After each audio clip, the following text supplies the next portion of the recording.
Odín era el más alto y el más sagrado de los dioses de las razas nórdicas.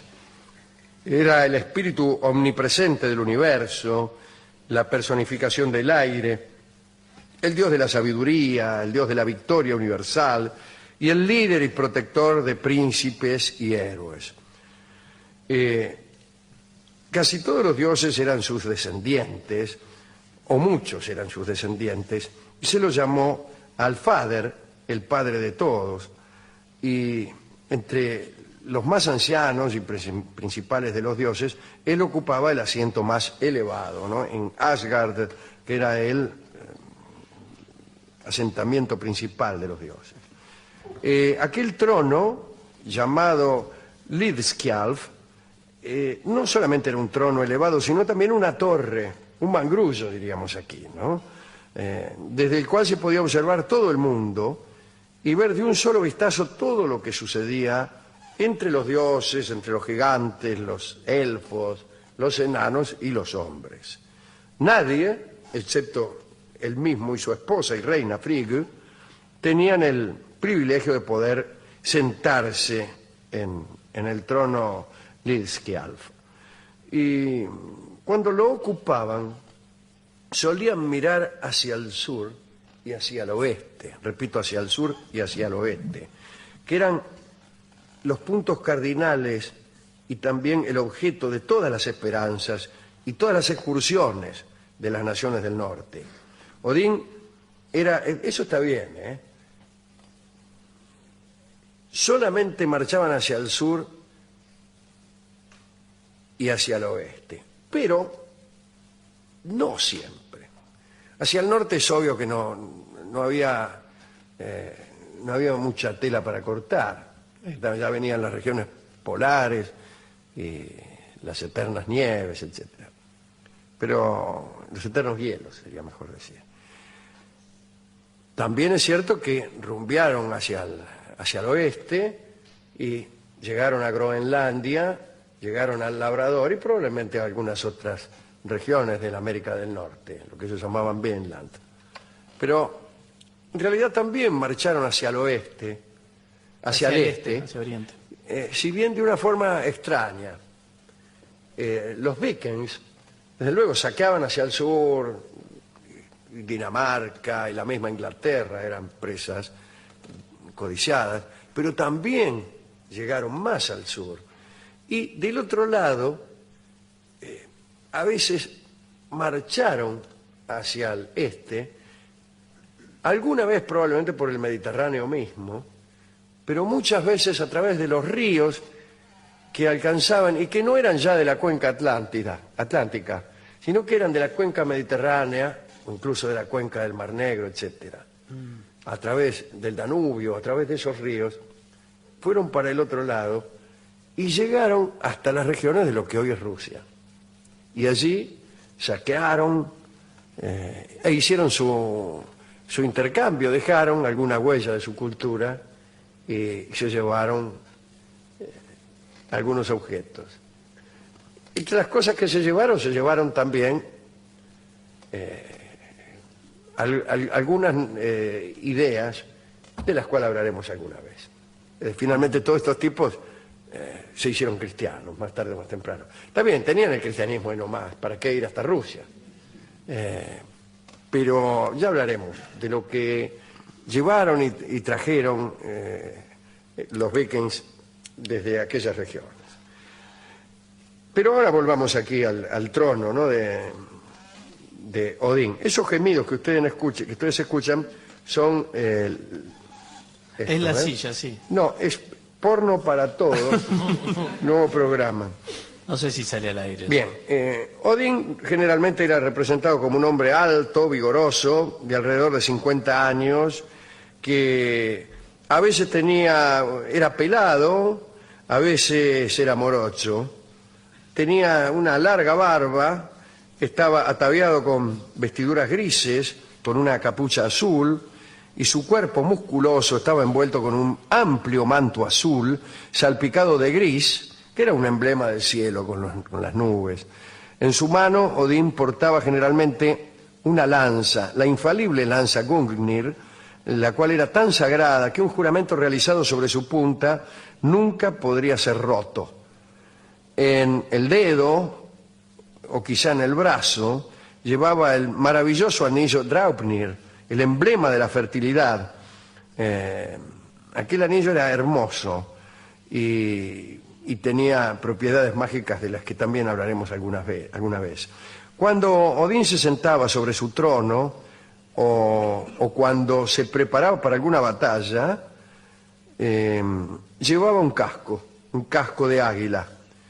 Sin embargo, cuando deambulaba tranquilamente por la tierra con apariencia humana, como hacía a veces para espiar y para ver lo que hacían los hombres, hacía lo que, según dicen las 1001 noches, hacía Harún al-Rashid. Se disfrazaba de paisano y se metía en los boliches para ver qué decían los hombres de él. Y, bueno, en ese caso, se ponía un sombrero de ala ancha con el cual tapaba su frente para ocultar un hecho importantísimo en su rostro, que es que tenía un ojo solo. Había dos cuervos, Hugin, el pensamiento, y Munin, la memoria. Estos cuervos se posaban sobre sus hombros cuando él se sentaba en el trono, y cuando había algo que no podía ver claramente desde allí, mandaba a los cuervos. Los cuervos recorrían el mundo todas las mañanas y después regresaban al anochecer y le susurraban al oído a Odín las noticias de cuánto habían visto y escuchado. De esta manera se encontraba bien informado acerca de todo lo que acontecía en la tierra. A sus pies, cuando estaba sentado, ¿no?, se acurrucaban dos lobos o acaso sabuesos de caza. Se llamaban Geri y Freki, animales que eran sagrados para él y considerados de buen agüero cuando se cruzaban en el camino de alguien. Odín siempre alimentaba a estos animales con sus propias manos. En cuanto a comidas, el propio Odín no necesitaba ningún tipo de comida para su sustento y rara vez probaba nada, excepto el hidromiel sagrado. Cada tanto se mandaba un traguito por placer nada más. Cuando se sentaba ceremoniosamente sobre su trono, Odín ponía las patas sobre un banquillo de oro, obra de los dioses, y en realidad todos los muebles que tenía Odín, los platos, la vajilla, todos los objetos, todos los utensilios, estaban hechos o de oro o de plata. Además, había un lugar llamado el Glassheim, donde se encontraban los 12 asientos que ocupaban los dioses cuando se reunían en asamblea. Ese era uno de los lugares que Odín tenía para su uso. Después estaba el Valaskjalf, era donde él tenía el trono. Y tenía un tercer palacio en la tierra de los dioses, que estaba en medio de la maravillosa arboleda llamada Glasir, cuyas relucientes hojas, me refiero a la arboleda, eran de oro rojo. ¡Qué maravilloso lugar! Hemos hablado muchas veces del manantial de Mimir, donde al parecer este amigo Odín dejó un ojo a cambio de la sabiduría. Mimir o Munir, memoria también, tenía una fuente y si vos bebías un trago te hacías sabio. Odín pidió permiso a Mimir para tomar un trago y el tipo le dijo, no, cuesta un ojo de la cara. Odín se arrancó el ojo y bebió abundantemente de aquellas aguas y se hizo con el conocimiento que ansiaba y jamás lamentó aquel sacrificio. Sin embargo, en memoria de aquel día, arrancó una rama del árbol sagrado, Yggdrasil, que le daba sombra al manantial, y con ella fabricó nada menos que su lanza, la famosa lanza Gungnir, de la que hablamos recién. Con respecto al árbol sagrado Yggdrasil, ciertamente era un árbol cósmico, ya que sus raíces estaban en el infierno y las ramas acariciaban el cielo. El cielo que, sin embargo, para los vikings, para los nórdicos, como hemos dicho el otro día, estaba relativamente cerca, ya que no era otra cosa que el interior de la calavera de un gigante primigenio que fue muerto por los nuevos dioses. Esa calavera en realidad era la bóveda celeste. La calavera estaba instalada sobre un llano que era el mundo, ¿no? O sea, no teníamos en aquel entonces un universo tan extenso. Ahora hablamos de millones y millones de años, luz. Antes no, estaba ahí, no, las estrellas estaban ahí nomás. El cielo estaba alto, pero no tan alto. No tan alto. Era mejor, sí. ¿No? Y bueno, no vas sé a si comparar. mejor. La ignorancia siempre es mucho mejor que la sabiduría, por mucho que Odín se haya tomado 4 o 5 litros de sabiduría. Bien, como quiera que sea, Odín no era el creador del mundo. Era todo esto que hemos dicho, pero no el creador del mundo. El creador del mundo era nadie. Se había producido el nacimiento de un enorme gigante que después fue muerto, todo portamiento de los hielos y de los vientos. O sea que Odín era más el ordenador del mundo. Y en muchas culturas, incluso culturas americanas, como por ejemplo en la cosmología de los Onas, el dios más venerado no es el que creó el mundo, sino el que le dio sentido, el que le dio acaso leyes, llamémosle así, o el que favoreció a los hombres, siempre víctimas de elementos cuando estos están sueltos y nadie los ofrena, ¿no? Bien, este era Odín. Hay también, para terminar aquí, se cuenta la larga y aburrida historia del hidromiel que confiere el don de la poesía. Según creían los nórdicos, la poesía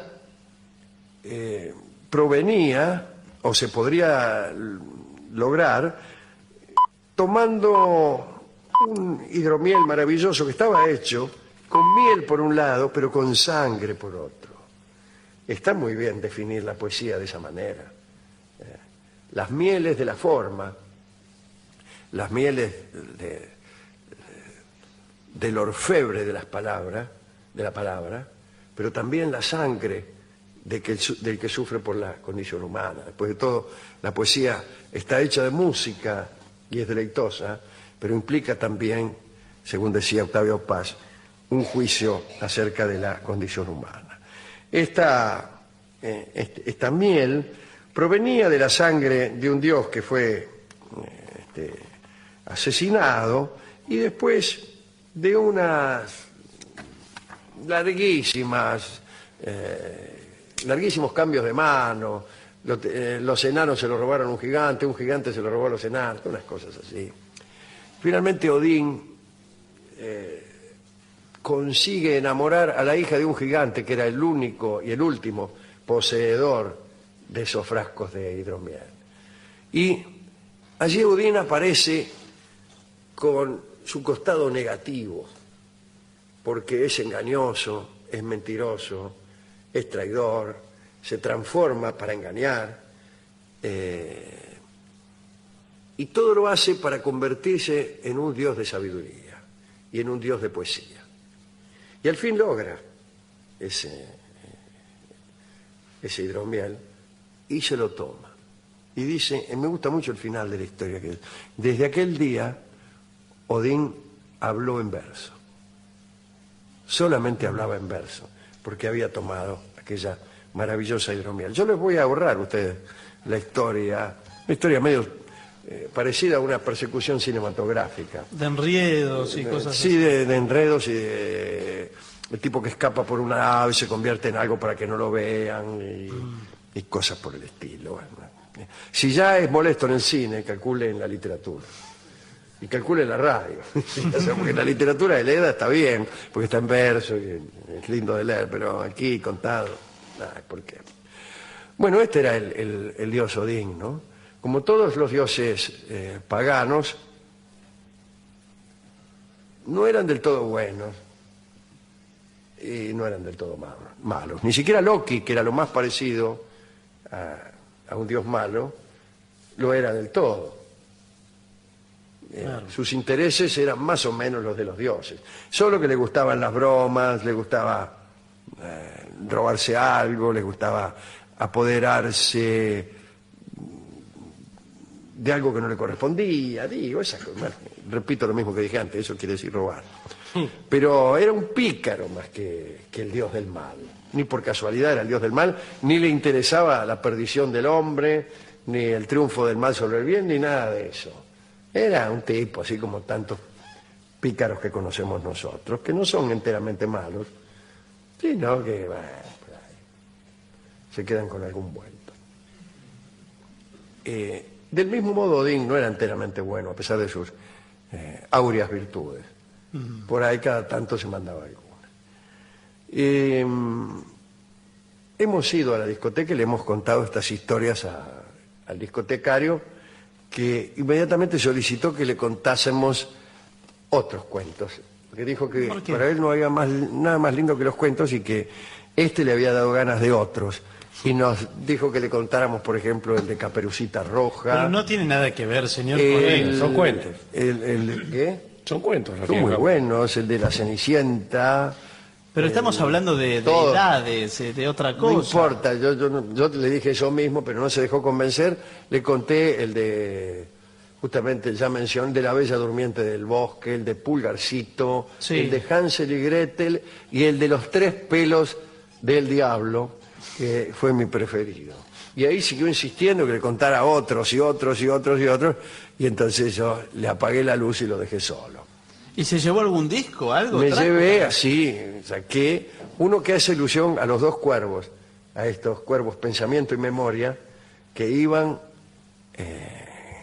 volaban por el mundo y volvían rápidamente al anochecer para contar todo lo que habían visto. Y me imagino a los habitantes de las regiones lejanas ver pasar aquellos cuervos y decir, ahí están, esos son los cuervos de Odín. Ahí va la sabiduría. Que ahí va la sabiduría, ahí va la memoria, ahí va el pensamiento. Pero usted sabe cómo son el pensamiento y la memoria. Llegan y se van, especialmente en algunos de nosotros. Entonces, el disco que alcancé a robarme es Ave de Paso, Ah, está muy bien. que menciona aquellos efímeros cuervos de Odín. Escucharemos la versión de su autor, que es Charlo. Adelante.